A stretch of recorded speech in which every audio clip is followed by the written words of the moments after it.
আসসালামু আলাইকুম রহমতুল্লাহ। ওয়ালাইকুম আসসালাম রহমতুল্লাহ। ভাইজান কেমন আছেন? আলহামদুলিল্লাহ ভালো আছি, আপনি ভালো? আলহামদুলিল্লাহ। আমি মুফতি নুরুজ্জামান নোমানী বলছিলাম ভাইজান।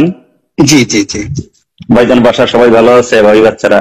জি জি সবাই ভালো আছে। আচ্ছা, আমি ছোট্ট একটা জিনিস জানতে চাচ্ছিলাম ভাইজান আপনার কাছ থেকে, যদি অনুমতি দেন তাহলে আমি একটু বলবো আর কি। বলেন। আমরা ইসলামী অঙ্গনে যারা আছি আমরা সবাই তো আপনার ভক্ত, আমরা আপনাকে অনেক মহব্বত করি। আপনার সুন্দর চমৎকার উপস্থাপনা, বাচন ভঙ্গি, সুন্দর বলতে পারেন, সুন্দর লিখতে পারেন, আপনাকে নিয়ে আমরা স্বপ্ন দেখি। তো এই যে হাসিনা পালানোর আগ পর্যন্ত আপনার যে ভূমিকা দেখলাম চমৎকার, এখন আবার তার পতনের পরে আপনার লেখাগুলা বলাগুলা কেমন জানি মনে হইতেছে। এর মধ্যে আজকে আবার একটা লেখা দেখলাম আপনার, যে এটা নীরব বিপ্লব ঘটিয়েছে জামাত। এই যে লেখাটা দিচ্ছেন, আপনি লেখছেন, পুরাটার বলার দরকার নাই, আপনি তো যা লেখছেনই। কিছু বুঝতেছি না, এই জন্য আপনার কাছ থেকে জানতে চাচ্ছিলাম যে ঘটনাটা কি, আসলে কি আমরা বুঝতে পারতেছি না নাকি আপনি আমাদেরকে বুঝাইতে পারতেছেন না? আপনি তো আপনারা বুঝতে পারতেছেন না, কারণ হলো কি, যেভাবে খোলামেলা বললে আপনারা বুঝতে পারেন ওইভাবে খোলামেলা বলা সম্ভব না। জি। তো যার জন্য যে জিনিসগুলো বলছি, এখন তো সবাই তো ইউনূস সাহেবকে তেল মারতেছে, আওয়ামী লীগের গালি দেওয়া তো খুব সহজ একটা বিষয়। তখন আসলে আমরা আরো ভয়াবহ বিপদের দিকে এগুচ্ছি। মনে করেন যে বিরাজনীতিকরণ, এখন যে জিনিসটা হচ্ছে এটা হলো বিরাজনীতিকরণ। এখন আওয়ামী লীগের শেষ করা হয়েছে, ঠিক আছে? জি, শেষ করা হয়েছে। এখন জামাতকে পচানো হবে, তারপরে বিএনপি কে শেষ করা হবে, এরপরে রাজনীতির পুরো অঙ্গনটা শূন্যতা বিরাজ করবে, বুঝতে পারছেন? তখন এনিথিং মাইট হ্যাপেন, যে কোনো সময় যে কোনো ঘটনা ঘটে যেতে পারে, বুঝতে পারছেন? জি জি জি। এই জন্য বাংলাদেশে একটা রাজনৈতিক পরিস্থিতিটা, রাজনীতি যেন করতে পারে মানুষ, এই জন্য মূলত আমি একটা সচেতনতা সৃষ্টি করছি, বুঝতে পারছেন? আলহামদুলিল্লাহ আলহামদুলিল্লাহ।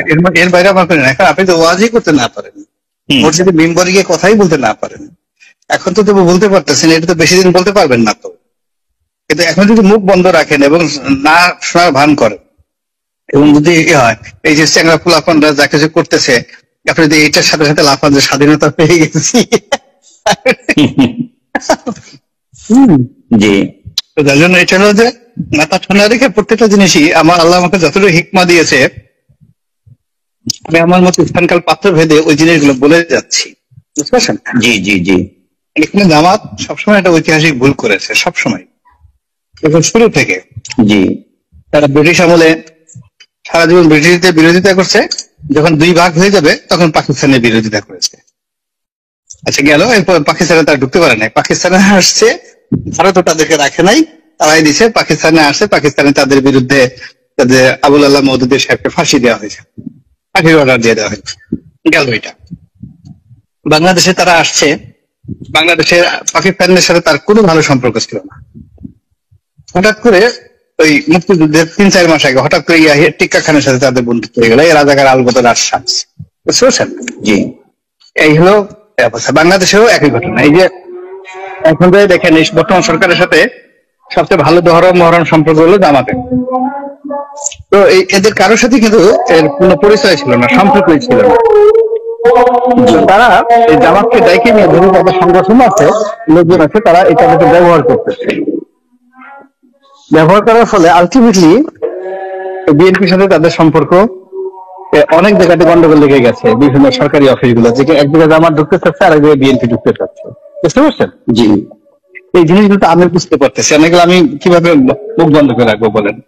না, আসলে জামাত এর সাথে বিএনপির যে দূরত্ব সৃষ্টি হয়েছে, আপনি বলতেছেন যে এক জায়গায় বিএনপি ডুববার চাইতেছে, আরেক জায়গায় জামাত ডুববার চাইতেছে, আসলে কি এর কোন নিশ্চিত নিউজ আপনার কাছে আছে?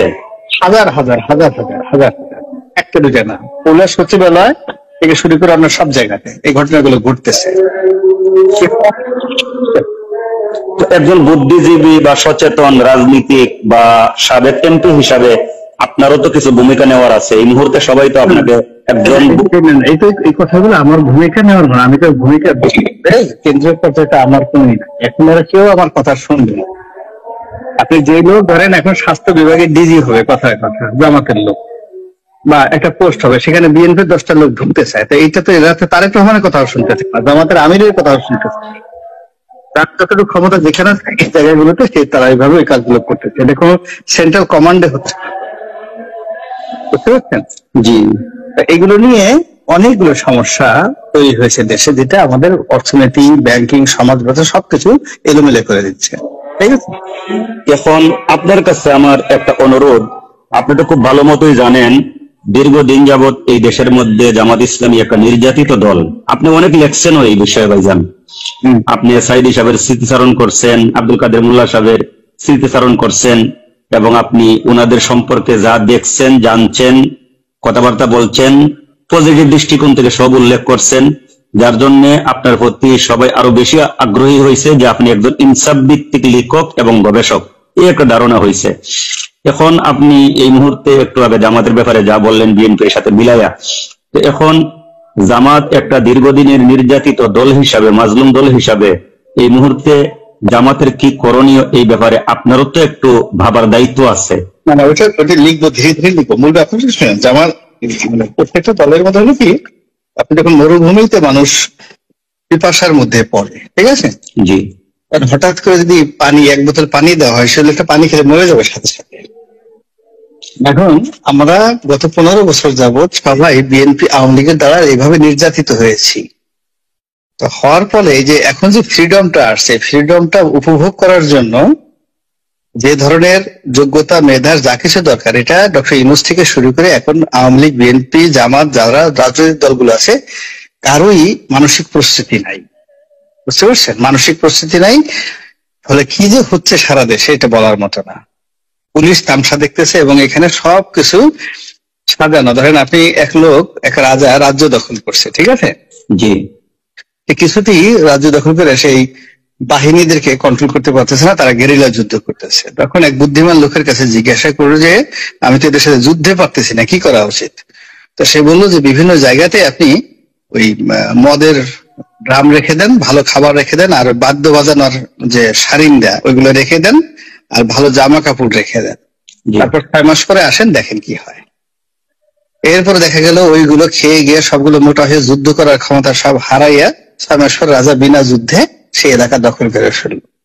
বুঝতে পারছেন? এটা হলো আজ থেকে 5000 বছর আগের ঘটনা, এটা লিখিত হিরোডোটাসের বইতে। এখন এই যে আমাদের যে বুভুক্ষ, মানে 5 তারিখ পতনের মধ্যে 6 তারিখের মধ্যেই টেকনাফ থেকে তেতুলিয়া পর্যন্ত যে সমস্ত টোল কেন্দ্র আছে, যে সমস্ত যেখানে যেখানে আওয়ামী লীগ চালাইছে, সেগুলো দখল করতে আমাদের একদিন সময় লাগে না, সাথে সাথে দখল করা হয়ে গেছে। কিন্তু এই দখলটা করছে কারা? এই দখল করেছে যাদের ক্ষমতা আছে তারাই করছে, যার যেখানে ক্ষমতা আছে। এই যে সব বিএনপি করছে, নট লাইক দ্যাট। আমাকে জামাতের এক আমির, জেলা আমির ফোন করে বলল যে তার বাড়ি মানে ছিনতাই করছে এবং তার মোবাইল টোবাইল, স্ত্রী সবকিছু নিয়ে গেছে। জামাতের আমির পটুয়াখালী জামাতের আমির শাহ আলম সাহেব টেলিফোন করে বললো। আমি বললাম যে আপনার ক্ষমতা, আপনার এখানে আপনার বাড়িতে হলে কি করতে, এইটাই তো আমি এখন কি করতে পারতেছি না। আওয়ামী লীগের জমানাতে কেউ আমার বাড়ি হামলা করে নাই, কেউ আমার বাড়ি থেকে করে নাই। এই আওয়ামী লীগের পতনের পর আমার বাড়িতে আক্রমণ হলো কেন? আপনি বুঝতেছেন ঘটনা কিভাবে ঘটতেছে? জি, এই হলো অবস্থা। তো ওইটাই সতর্কতা, যে একটা শুধুমাত্র একটা নীরব একটা ভর্তি হবে না, তো ওটাকে কাজে লাগানোর জন্য আপনার যোগ্যতামূলক লোক লাগবে, সেন্ট্রাল কমান্ড লাগবে, সব মিলিয়ে। ভাইজান, আমরা আলহামদুলিল্লাহ পুনরায় স্বাধীনতা অর্জন করছি আওয়ামী দুঃশাসন থেকে। 71 সালে যে স্বাধীনতা অর্জন করছিলাম, এরপরে নামাজের তো হয়েছে তো ভাইজান, আমিও নামাজ পড়ব। এই সংক্ষেপে এই 2 মিনিটের মধ্যে আমি একটু কথা বলে শেষ করে নেই। সেটা হচ্ছে, আমরা 71 সালে যে স্বাধীনতা পাইছিলাম, সেই স্বাধীনতায় আমরা খুশি হয়েছিলাম, কিন্তু বাস্তব স্বাধীনতা আমরা উপলব্ধি করতে পারি নাই। আমরা একটা দলের কাছে, একটা ব্যক্তির কাছে, বা একটা ব্যক্তির দোসরদের কাছে আমরা জিম্মি হয়ে আছিলাম এতদিন, যার খেসারত অনেকেই দিচ্ছেন এবং আমাকেও দিতে হয়েছে। 1.5 বছর আমিও কারাগারে ছিলাম এই আওয়ামী দুঃশাসনে আমলে। তো এখন কথা হচ্ছে, আমরা পুনরায় 24 সালে যে স্বাধীনতা অর্জন করছি, আমরা এইটা ধৈর্য রাখতে হবে, এবং ধৈর্য রাখার জন্য প্রত্যেকেই যার যার অবস্থান দিয়ে কাজ করতে হবে।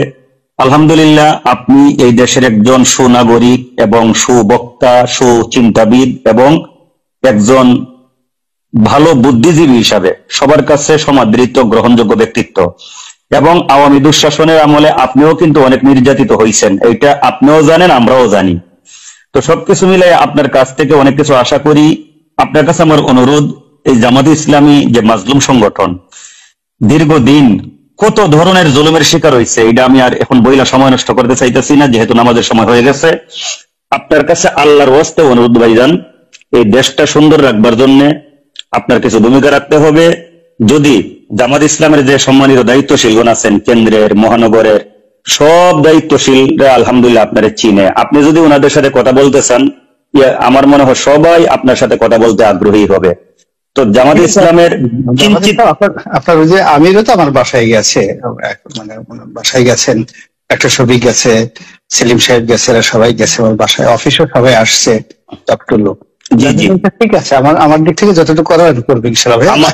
আমার অনুরোধ এইটাই ভাইজান, জামাতের যেন উপকার হয়, আপনি ওই ধরনের ভূমিকা রাখেন, কারণ জামাত যেন আর পুনরায় কোনো জুলুমের শিকার না হয়, আপনি সেই দিকে লক্ষ্য রেখে একটু বলবেন, কলম চালাইবেন, এটাই আপনার কাছে আমার অনুরোধ।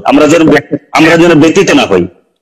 এখন যেখানে পা দিচ্ছেন এখানে দেয়ার ইজ নো ওয়ে, আপনি যেখানে আপনি গেছেন এখান থেকে দুর্ভোগ না পোহায় আপনি ফেরাইতে পারবেন না। অলরেডি জামাত ফাঁদে পা দিয়েছে, বুঝতে পারছেন ঘটনাটা? তাদের তো ক্যান্টনমেন্টে যাওয়াটাই ঠিক।